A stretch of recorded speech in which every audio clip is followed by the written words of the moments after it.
नमस्कार। खुलुमखा। राज्य की स्थापना के 50 वर्ष पूरे करने पर सभी त्रिपुरा वासियों को बहुत बहुत बधाई। त्रिपुरा के निर्माण और इसके विकास के लिए योगदान देने वाले सभी महापुरुषों का आदरपूर्वक अभिनंदन करता हूं, उनके प्रयासों को प्रणाम करता हूं। त्रिपुरा का इतिहास हमेशा से गरिमा से भरा रहा है। माणिक्य वंश के सम्राटों के प्रताप से लेकर आज तक एक राज्य के रूप में त्रिपुरा ने अपनी भूमिका को सशक्त किया है। जनजातीय समाज हो या दूसरे समुदाय, सभी ने त्रिपुरा के विकास के लिए पूरी मेहनत के साथ, एकजुटता के साथ प्रयास किए हैं। मां त्रिपुरा सुंदरी के आशीर्वाद से त्रिपुरा ने हर चुनौती का हिम्मत के साथ सामना किया है। त्रिपुरा आज विकास के जिस नए दौर में नई बुलंदी की तरफ बढ़ रहा है, उसमें त्रिपुरा के लोगों की सूझबूझ का बहुत बड़ा योगदान है।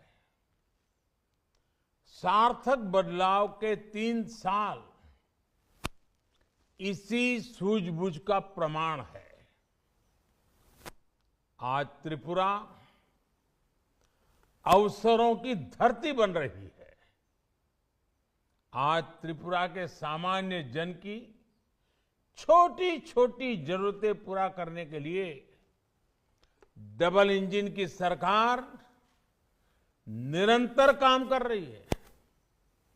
तभी तो विकास के अनेक पैमानों पर त्रिपुरा आज बेहतरीन प्रदर्शन कर रहा है। आज बड़े कनेक्टिविटी इंफ्रास्ट्रक्चर के माध्यम से अब ये राज्य ट्रेड कॉरिडोर का हब बन रहा है। इतने दशकों तक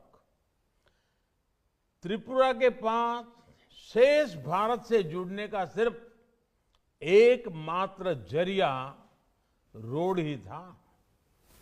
मॉनसून में जब लैंडस्लाइड से रोड बंद हो जाते थे, त्रिपुरा सहित पूरे नॉर्थ ईस्ट में जरूरी सामान की कितनी कमी हो जाती थी। आज रोड के साथ साथ रेल, हवाई, इनलैंड वाटरवे जैसे अनेक माध्यम त्रिपुरा को मिल रहे हैं। राज्य बनने के अनेक सालों तक त्रिपुरा बांग्लादेश के चिटगांव पोर्ट के लिए एक्सेस की डिमांड कर रहा था। डबल इंजन की सरकार ने इस डिमांड को पूरा किया जब 2020 में अखौरा इंटीग्रेटेड चेक पोस्ट पर बांग्लादेश से पहला ट्रांजिट कार्गो पहुंचा।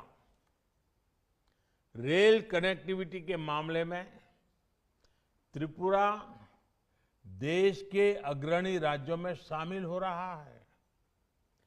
कुछ दिन पहले महाराजा वीर विक्रम एयरपोर्ट का भी विस्तार किया गया है। साथियों, आज एक तरफ त्रिपुरा गरीबों को पक्के घर देने में प्रशंसनीय काम कर रहा है, तो दूसरी तरफ नई टेक्नोलॉजी को भी तेजी से अपना रहा है। हाउसिंग कंस्ट्रक्शन में नई टेक्नोलॉजी का उपयोग देश के जिन 6 राज्यों में हो रहा है उनमें त्रिपुरा भी एक है। 3 साल में जो कुछ हुआ है वो तो अभी शुरुआत भर है। त्रिपुरा के असली सामर्थ्य का सामना, उस सामर्थ्य को पूरी ताकत से प्रकट करना, उस सामर्थ्य का सामने आना अभी तो बाकी है। प्रशासन में पारदर्शिता से लेकर आधुनिक इंफ्रास्ट्रक्चर तक आज जिस त्रिपुरा का निर्माण हो रहा है वो आने वाले दशकों के लिए राज्य को तैयार करेगा। विप्लव देव जी और उनकी टीम बहुत परिश्रम के साथ जुटी है। हाल में ही त्रिपुरा सरकार ने हर गांव तक अनेकों सुविधाएं 100% पहुंचाने का अभियान शुरू किया है। सरकार का ये प्रयास त्रिपुरा के लोगों का जीवन आसान बनाने में बहुत मदद करेगा। जब भारत अपनी आजादी के 100 वर्ष पूरा करेगा तब त्रिपुरा भी अपनी स्थापना के 75 वर्ष पूरा करेगा। ये नए संकल्पों के लिए, नए अवसरों के लिए बहुत ही उत्तम समय है। हमें अपने कर्तव्यों को निभाते हुए आगे चलना है। हम सभी मिलकर विकास की गति को बनाए रखें। इसी विश्वास के साथ आप सभी को बहुत बहुत शुभकामनाएं। धन्यवाद।